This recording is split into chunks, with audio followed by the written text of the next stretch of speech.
کہ ہمارے معاشرے میں دور حاضر میں کچھ ایسے سقراط اور بقراط ہمیشہ کی طرح موجود ہیں جو یہ باتیں کرتے ہوئے نظر آتے ہیں کہ بھائی قربانی کرنے کی ضرورت کیا ہے، آپ کو غریبوں میں گوشت ہی پہنچانا ہے تو آپ بغیر قربانی کیے خرید کر پہنچا دیں، اور صرف 10 ذی الحجہ کو ہی کیوں کرنا ہے، سارا سال کریں، اور اگر بھلائی کا کام کرنا ہے تو صرف گوشت ہی کیوں دینا ہے،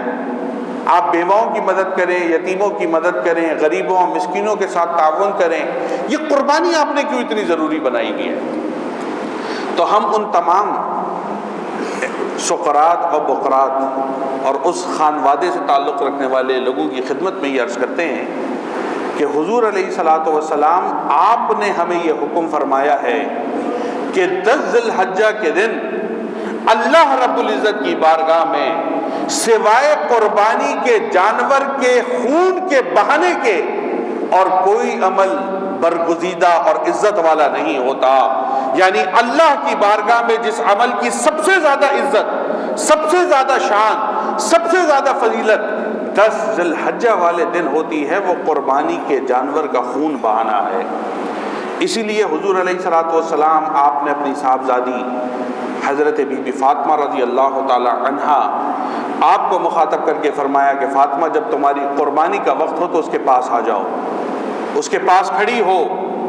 جب یہ قربان ہو رہا ہو تو اس کو دیکھو،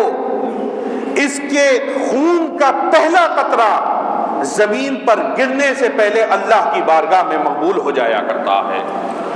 اور قیامت کا دن ہوگا تمہارا یہ جانور اپنے کھروں سمیت، اپنے پنجوں سمیت، اپنے سینگوں سمیت، اپنے گوشت اور خون کے ساتھ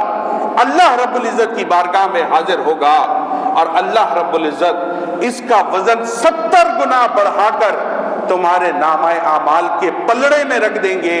اور اس کے صدقے میں اللہ رب العزت تمہارے سارے گناہوں کی بخشش فرما کر تمہیں جنت میں داخل فرما دیں گے۔